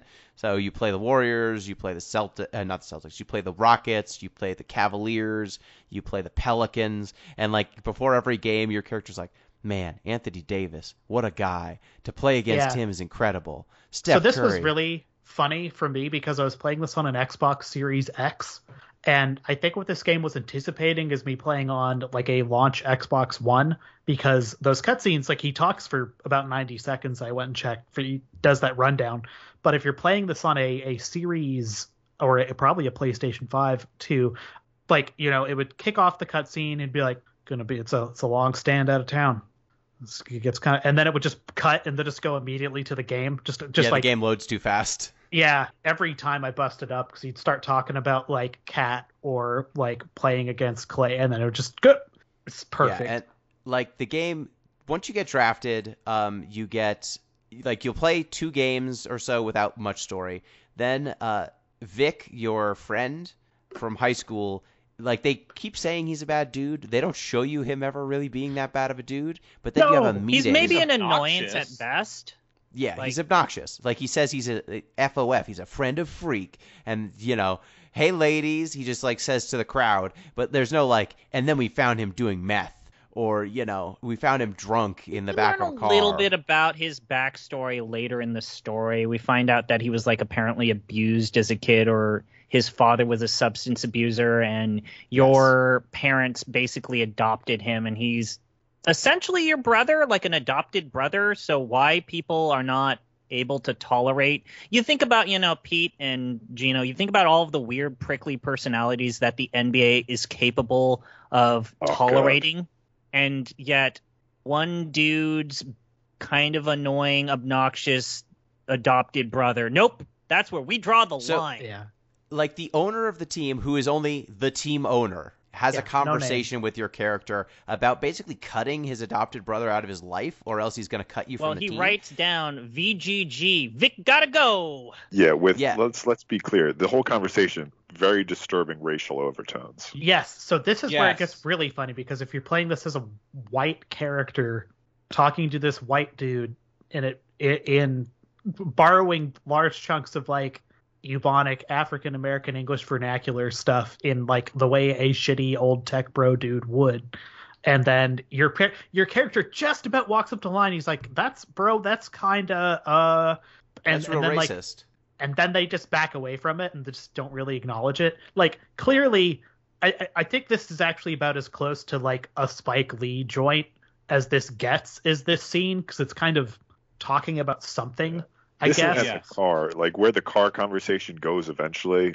A lot of heavy things get revealed very quickly. But all of a sudden, it's not like the game has been building up to it. It's like all of a sudden, Vic decides to be like, yo, you want to talk about that time I covered for you? Let's talk about that. You owe me. Every scene in this game is 10 minutes too long. Yeah, you know, that meeting with the team owner has a trolley shot. Now I'm thinking about it, because it focuses in on him. I just want to like throw something out there with the team owner thing. The team owner of whatever team you get drafted to is made to look like a giant racist asshole. I'm surprised the NBA was like, oh yeah, it's fine for the owner of the Grizzlies to be a giant racist. Yeah, that's a fine. good point. I didn't even think about that. Or the Bulls. Or whatever team drafts you. They're a racist caricature of a team owner. Was this... Which... When did all the Donald Sterling shit? Don get kicked Before out of the league? Yeah. Must have been, right? Yeah, well, it was around this time, but yeah, because Adam Silver was the commissioner of the league. Was 2014. 2014. So I guess it's still prescient. It's still prescient. It's still a topic, though. Oh, totally. I just think it's odd that the owner is the owner of whatever team you get drafted to.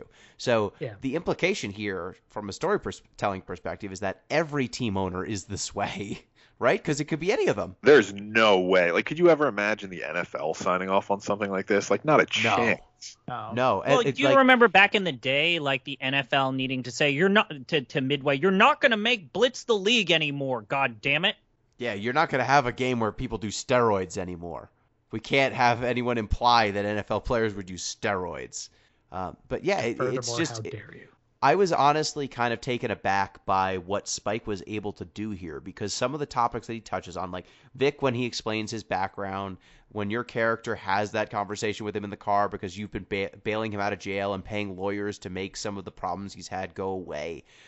You have a real conversation where Vic and your sister get into a fight and your girlfriend gets into a fight, and your character basically dismisses his girlfriend and Vic and then has a real talk with his twin sibling saying, like, look, you're a parasite. So is Vic. So is my girlfriend. All of you want a cut of my money. We all benefit from my success, and you need to acknowledge that those people are no less than you in terms of being a parasite.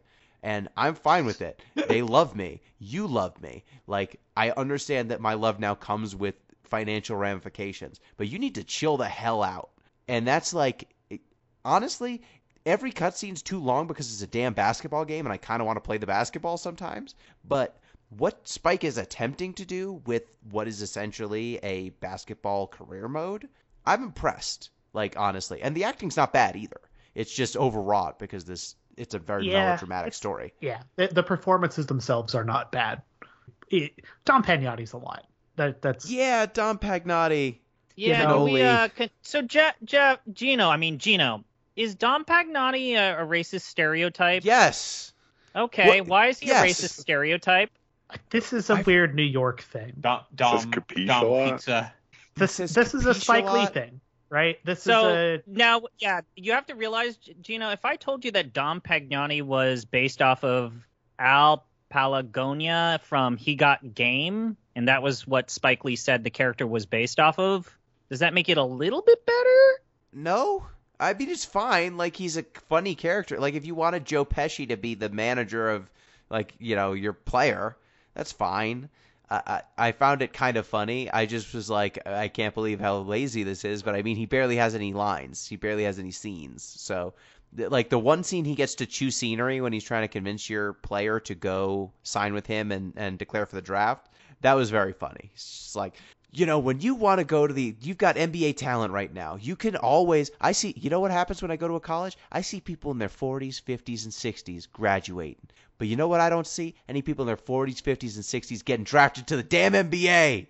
Go now. Not wrong. Yeah. He's right. Yeah, look, I think the writing is strong, if hammy, in spots. I think it is. I think this is some amazing performance art.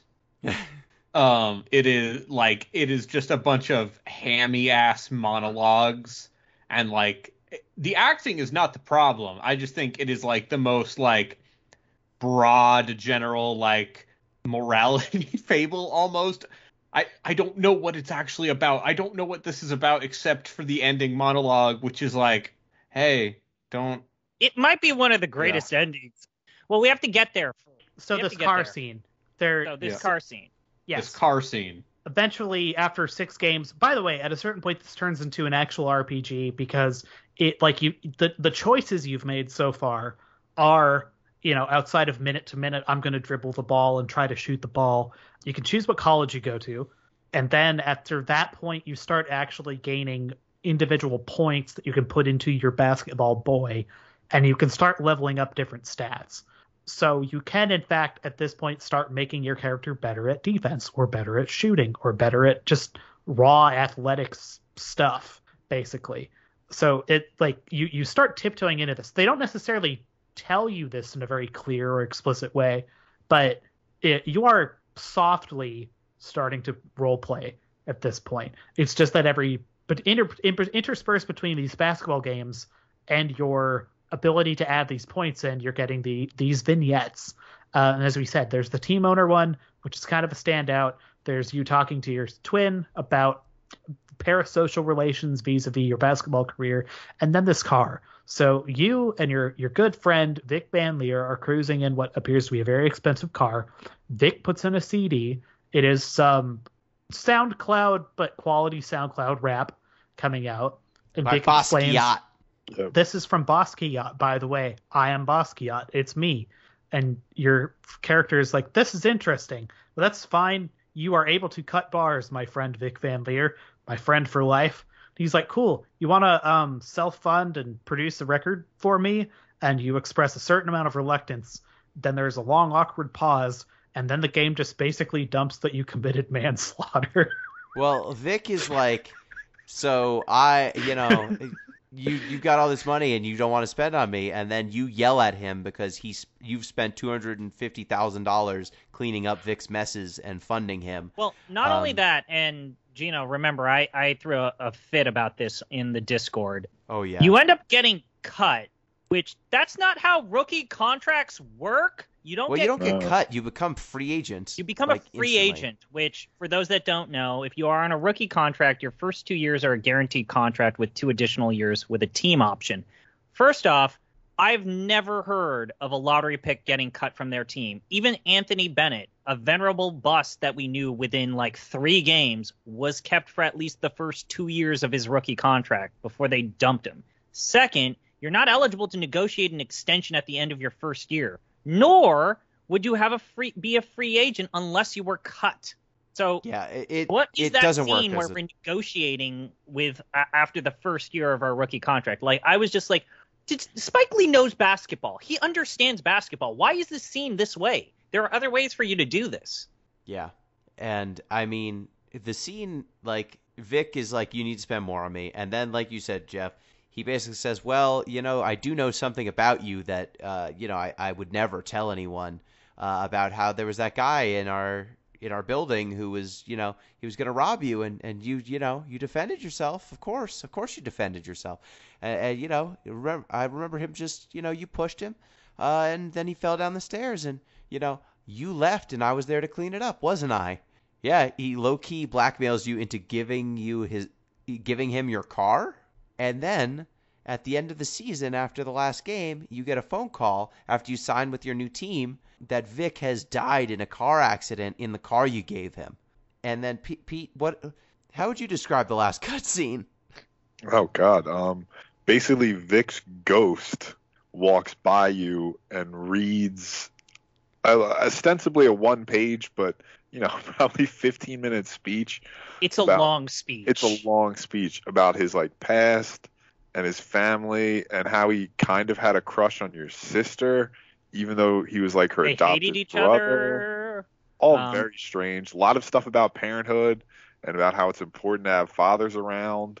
It reminded me of the Claves scene in Eternal Sonata where she dies. Yeah. This game, I have played Xenosaga. This game is indulgent. Yes. And Vic, he's in a white hoodie this whole a white fucking hoodie and sweatpants as he's reading this. And he's like, I wish my dad was around more. Your parents adopted me. Your mom and your dad are great. Everything, my life, I really should have taken better care of it. Life is precious. And then at the end, so this is all happening on the basketball court in the projects, like between your, outside of your building. And he's sitting on a bench. And then at the end, he stands up and then vanishes. Yeah, and it's not just that he vanishes. He is walking away, and then in one frame, he just blinks out of existence. And Paper's still there, though. I just fucking died. I almost pissed my pants laughing at that. I wanted him to T-pose and then ascend into heaven. Like, make it look like create a story WWE animation. Yes. Oh my God. Whatever gravitas it had, the way it blinks out of existence just pisses it right into the ground. Could we have gotten like a pit opening up underneath him, and then like the Scooby-Doo run, and then he gets grabbed by a hand and pulled down? Yeah. Don't forget the other thing that is briefly put in the story, but only like twice, are the handful of talking head interviews of the characters explaining themselves to Spike Lee. Yeah, like so Spike Lee exists in this universe, and he's making a documentary about frequency vibrations. I guess, is that why we have all this footage? The rookie phenom frequency vibrations. Is it in the meta? Is it meta Hey contextual? guys, The Office was still a popular sitcom on television at this time. The Office finished airing in 2012 or 2013. But it was in syndication. Yes, listen, man. I love video games the same way white people love The Office. I get it. I understand. Yeah, I look at the profiles on Bumble, and every day I see, can't get over The Office. I'm obsessed with The Office. And I wish for death. Does anyone else Parks and Rec? Yeah. Sure, yeah. Parks and Rec is better than The Office. Fuck everything. Tangent time. No. No. The story ends. Story. And then the RPG starts. And then at that regular point, career mode starts. You have another like 20 years of NBA games to play after this. This is the weird, again, this is why I spent so much time talking about the weird approach to my career mode. The story mode only exists for the first 10th of this game. The actual objective of every My Career mode is to become a Hall of Famer. But the game doesn't tell you that, and instead it presents this initial story for the first year, and then it's like, now it's your adventure, have at it. It's just the most bland, learn the mechanics by doing this simulation stuff. All the story stuff just disappears. Do you have to do this each time? Like if I started a new career, yes, I couldn't skip you this? Absolutely would. No. And the weirdest thing to me is that on top of that, Pete, you always have to do this. Your rookie season is always the season, that's the season where we know who the draft picks were. And it is only ever 8 games. For those who do not know, an NBA season is 82 games. So your rookie season, the only season where every character involved in this season will be real NBA players and not my creator character characters that get spun up by the game, is your rookie year. It's so 3 you never high get school to play games, against everyone. It's 4 college games, it's 8 a NBA handful games. of NBA games, and a bonus playoff game if your team makes the playoff, which is actually incredibly hard to see that cutscene because the team that you usually get drafted to is bad. Yeah, if you play badly enough, you will get drafted by a playoff team, which also, if you get drafted by a playoff team, that means that your character is going to get almost no minutes, which means they're not going to level very much because they don't get to do things on the court, and you get rewarded for doing stuff on the court. Yeah. So it's a really weird game. It's a really weird way to do the story mode. Hey, here's 8 games. It's always the same 8 games, and those 8 games are not going to be enough to boost your character. And then once the story's gone, now you just grind games forever. Yeah. So here's a bugbear that we like to talk about on this podcast occasionally, and definitely on our Discord, deeplistens.com, or you can go to patreon.com/deeplistens. This career mode like a lot of sports career modes in this sort of my character mode, like the NCAA football games really kind of truck in this, owe a real debt to Tokimeki Memorial, because what it becomes is basically a day-to-day simulator. You've got choices you make around, like, okay, so there's like a sponsor wants you to come to shoot a commercial for a mattress. If you take this opportunity, you'll get more money or you'll become more popular, but you aren't going to be able to practice. So you won't be able to add skill points basically for free from this practice. Before you've even done this, like the last thing you do before the incredible death scene is you commit to a team. And that's kind of an active, weird negotiation that happens. And you can get like sort of there's a achievement for getting a maximum amount of what was actually an outlay of virtual currency plus a minute's upside guarantee. What teams did we wind up going to? I guess I stayed with the Grizzlies. You stayed with they the Grizz? They offered me the most money and the most minutes. I went with the Houston Rockets. I went with ZP's team, the Sacramento Kings. Hell yeah! I've been told are absolutely a made good myself sports team that are available to good the at Kings. sports.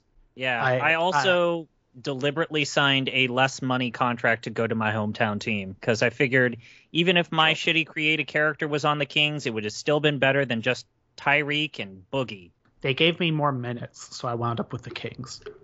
That's very funny.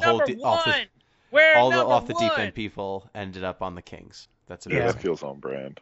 That does feel on brand. But yeah, once the story stops, as I've said over and over again, this actually turns into kind of a weird RPG thing. If you enjoy playing this basketball game, this is okay. It sucks that you're stuck starting out, at least, with a character that is very statistically bad at basketball, kind of by design. It's very cool. It's very cool when you try to make a pass and your character just wangs it off the backboard because their passing score is terrible.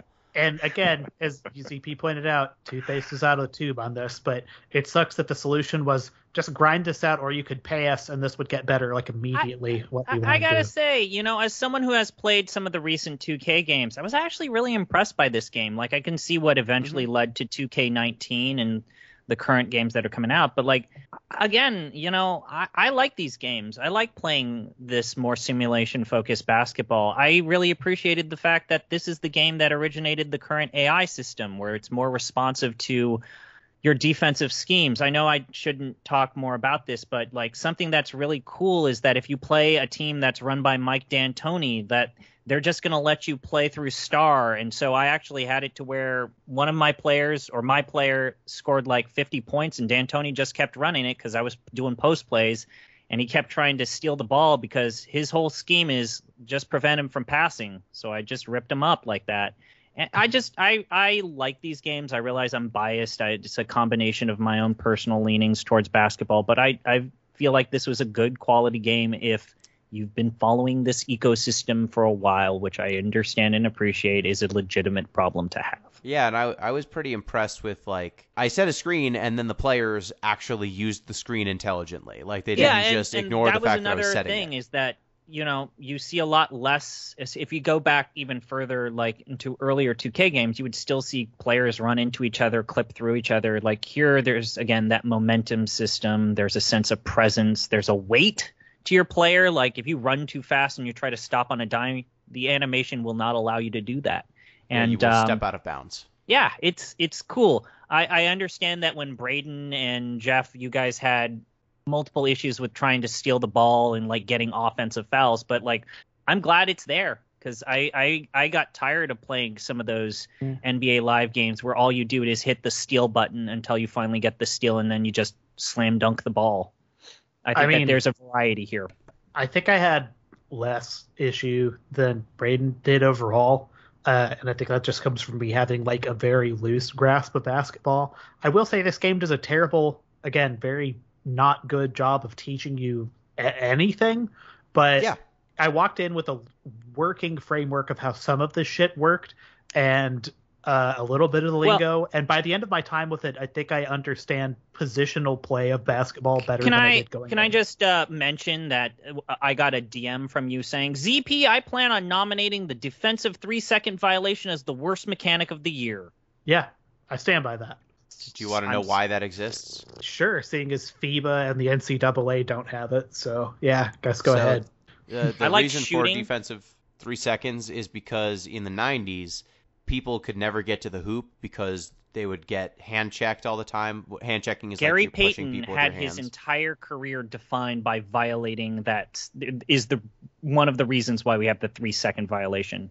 The 3-second rule was basically people would camp out near the hoop and they wouldn't fucking move and they'd never leave. So there'd be no path to the hoop because there'd always be a large man just standing next to it. So the 3-second rule is there so that at least once every 3 seconds you need to get out of the paint. So if you watch an NBA game, you can see usually when LeBron or really smart players who drive, they will like dribble at the top of the key and they will wait for about 3 seconds when the center has to get out of the lane by rule.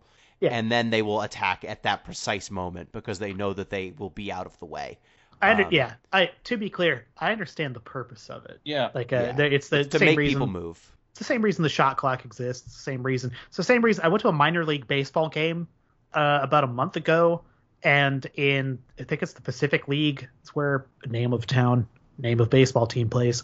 They have a shot clock for pitchers now in this league Good. that they're testing out, and it's like pretty short. It's like 20 seconds basically.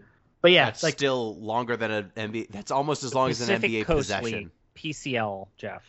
thank you. But yeah, to keep things moving, and I could see Go why a good Sacramento player. Cats. I will say playing this game made me respect the fidelity of modern sports sims and the basic theory of basketball, but also I refuse to learn any more about sports than I have don't blame to. you. I don't blame you. I feel like every single time we record a Balls Deep podcast, it's Gino, me, and Pete complaining about, like, God damn it, when are they going to enforce flip-flopping rules, or when are they going to finally call offensive fouls? And trust me, if you learn the rules, you'll start to hate the sport more, and you'll hate yourself. Yeah, no, that's true of life. Knowledge is misery. And in That's this true. case, I had an okay time playing NBA poorly with my giant monster, and like every single time I would try to take a shot, it would just immediately bounce off the rim because the numbers weren't high I almost do want to enough. say I wish that there was some sort of storytelling scaffold, because prior my career modes at least had, hey, it's time for you to do a press conference, and now we're going to give you a multiple choice option here. If you pick the wrong one, you're going to storm the conference. If you pick the right one, everyone's going to think that you're a professional and you're consummate, and that's going to increase your trade stock. I almost wish that there was like something to the rest of the my career mode. Yeah, once at the least in story this intro. stops. Yeah, and like I can't speak if they get into the press conference level stuff. I do know they start giving you, again, choices about advertising and how you're going to spend time, which is like, again, more role play than the actual story part of this that we played goes. Yeah. Which, the context of this all being a role playing game, I think we've reached the point in this show where it would be appropriate to end it soon, and that means That's we true. need to rank it. This game That's true. on our Shout out story to list. Shaq's cold, dead, soulless eyes. Oh my during that time of God. show. Like all of the post-game show where it's just mocap zombie Shaq. Just being like, I think you played pretty well. He threw that ball in that hoop. We have to say this undescriptively as Help. possible because it could Help, apply my to any soul one of was these. taken. They have my soul. They put it in They the have computer. those three. They have Ernie, Shaq, and Kenny. They did not get Chuck. They did not get Charles so Barkley. the rule which to sucks. that. I guess. Chuck has actually been very public as to why he doesn't appear on this, because he owns the rights to his own person.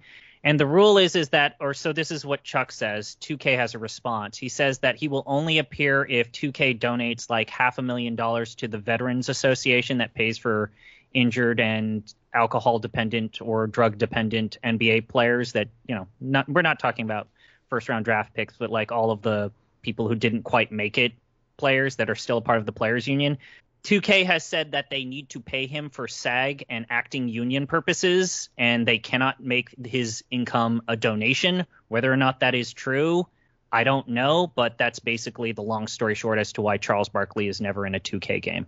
Okay, good to know. It's a fun, All right, a so fun go with your standstill. rankings. I just wanted to shout that out because we can't go without mentioning Soulless Shaq. Yes, a lot of what the hell moments and fun characters to be nominated later this year. now that we've touched NBA 2K16. And we're going to put it on a list. If you playing the home game, you can check out this list for yourself at bit.ly/OTDE rank. That is OTDE rank. So we got 22 games on here. I think we're exiting the point where I'm going to read this list in its entirety. I will give you the top 5 and the bottom 5. At the bottom of this list, we've got, in descending order, the GBA version of The Lord of the Rings: The Third Age, followed by Revengers of Vengeance, followed by Draken, the Amiga version I highlighted for some reason, followed by Secret of the Stars, and then the very bottom of the list, we have Aiden Chronicles: The First Mage for the Nintendo 64. Up top, our top 5 is currently working upwards. We got Quest for Glory 1, Grandia 2, Xenosaga Episode 1, Der Zermacht, Suikoden, and the best role-playing game we have played, Might and Magic 6: The Mandate of Heaven for the Windows PC. It's a very good game. It's good we read those first because we're probably not going to be talking about any of those games in terms of where we're going to rank this. So let's start from the middle? Exactly. Yeah. This or Hybrid Heaven, who you got? I obviously enjoyed this game more than Hybrid Heaven. This is a better game than Hybrid Heaven. I'm surprised to hear you say that, Braden. Here's the thing. I did not hate my time with this game. I did not, like, me being an idiot and being like, I don't understand how to cover a player for defense. Also, my man is slow and I can't chase people is not indicative. I mean, it is damning the game, but also I can understand why the 2K games are given 87s on Metacritic. The last, well, okay, this year's game was good, but the 2 prior were pretty bad. Well, it doesn't matter. It's Okay. a moot point. That's not what you're rating. Reigns, Next. So it's above Hybrid Heaven. How about Dragon Quest 1, the original Dragon Quest? The first Quest of Dragons. God, Dragon Quest 1 is just not an enthralling or involved video game. You know what? This is better than Dragon Quest 1. No! The Stop! story is funnier. Stop! Okay, Dragon I want to Quest hear 1 Jeff's argument here. How is like a prototype better than a full-fledged feature-rich sports game? Dragon Quest 1 is charming and brief and... You know who's Shows charming? the story mode of this game. Vic Van Leer. He's very charming. Remember when he was a ghost and then he blinked out of existence? Remember that On the part court? where the team manager's like, I remember when I was getting Izzy in the hood. And he's just being like borderline malicious and Hear me loudly and hear me clear. Get him Yeah. out of here. I'm cutting Vic. Yeah. Okay. I just gotta want to say, if we Vic ever... gotta go. Look, if this show ever actually gets actually popular and we get found and people go back and listen to this, I just want to make it very clear that I wasn't the one who put NBA 2K16 above Dragon Quest, okay? Who are these people? They all speak Japanese, Jeff. No one. We're settled case law. Moving on. Eternal Sonata. No. No. This is worse than Eternal. As someone who had say in both of these games, this game is worse than Okay, Eternal. I will There's say not even this, any Chopin in objective, this one. like pure gameplay wise, I think that still to this day, I think 2K16 is still a gold standard for the sports video games in general. I said my piece about that. However, as a role-playing game, and this being a series that looks at role-playing game, and us just kind of limiting ourselves to the scope of like my career mode, no. Vic Well, that Man settles- Lear no Yume has to come up next. I want to know what's going on in Vic's dying brain. FOC, friend of Chopin. Yes. Good God. Well, congratulations then to NBA 2K16 featuring the Spike Lee joint. You are now the new number 10 on this list, which put you right between Eternal Sonata and Dragon Quest 1. Woo. We've committed a grave sin. Jesus What a placement. Christ. All right, Yeah. yeah. Now that Jeff said it, I do feel bad, but That's- I don't feel bad. Again, the lists are fun, right? This is a good They time. I appreciate Jeff, this exercise. If I recall correctly, it's time for you to pick from the hat for a fan pick, right? I am picking from the hat, and I'm actually going to read these out to acknowledge the generous patrons and fans, as well as our dear See, host. unlike the other 2 people that are on this podcast, we actually listen to our fans. Indeed. So the possible options here are Legend of Legaia, that is offered by Gino that Pinguino Grieco. Hello. Reki Willis has nominated Boktai, The Sun Is in Your Hand. That one's going to be hard. Game Maker M has given us The Legend of Dragoon. Did Pete ever pick one? I don't think Pete actually picked the game. I guess we have Pete, if you have to role-playing game, which Fire Emblem is it, and why is it Sacred Stone? Sacred Stones. What's the first one you can have kids? Is that Sacred Genealogy Stones? and the Holy War. Genealogy of the Holy War. That'd probably be the one I'd pick then. Oh my god. Can't believe ZP fucking I win! jujitsu'd his way into getting a Kaga emblem game on this list. Fuck you. I'm making a motion that suggests that you're doing some sort of act. Oh, I'm sorry. I am also making that motion right now. Pete has nominated Fire Emblem Genealogy of Holy Seisen War. no Kifu! Would we Doesn't have- like Fire Emblem Motherfuckers. games. I have no real opinions. Doyle has nominated Legacy of the Wizard for the Famicom. Relkin has nominated Breath of Fire Free. Phantasmopolis has written, quote, any Piranha Bytes game. We'll figure out. Chronoan has put Saga 2, Hihud, and Setsu, the DS version he recommended. Functionality said Zelda 2, The Adventure of Link. Jamie, our correspondent, vis-a-vis Aiden Chronicles, has recommended Biomotor Unitron, coming out for the Switch, by the way. And Zero Love for You has nominated Dark Cloud 1. So, all very like-for-like set of stuff. I'm going to hit this random.org 1 through 12 generator right now, and it landed on 9, which means that's good. Okay. What is it?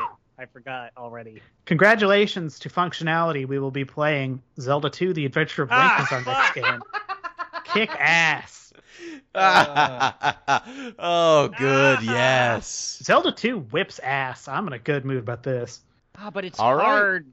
Oh, I've it's never hard. gotten Yeah. past Oh, it's a that. hard game. It's hard to play. You say people would find it You hard. mean like NBA? Hey, I've never you gotten are past error. Shadow Link thanks my for tuning entire- into the show. Thanks for the style of the day. Piss out. Questions, blah, blah, blah, blah, blah. Hey, thanks to SuperSex420 for the music that you're probably listening to right now. The song's called Halfway. You can find his and other tracks on Bandcamp.com. Again, if you want to be involved with the show, Patreon.com/deeplistens. Get you into our Discord. Questions, prayer concerns, go to inquiries@deep.lol. I'd like to thank everyone who's on this show. Thank you, Pete, for showing up. Yeah, no, first time, long time. Like I said, glad to be a part. Especially for a game I knew and understood. Yeah, we should have more overlap like that. Thank you, Gino. Yay! I was here. Thank you, Braden. Chris. Freaking and thank you. vibing. Zelda Freaking 2 and is vibing. my Like favorite sports. Zelda game. I like the way you struggle with Shadow Link up and down the court. Thank you, listeners. And remember, there's no such thing as cheating at a single-player game, and the online mode is pretty much terminated for this one, so just cheat to hell. Open up Cheat Engine. Go crazy. Have a good time with 2K16. Bye. Freaking and vibing. Freaking and vibing.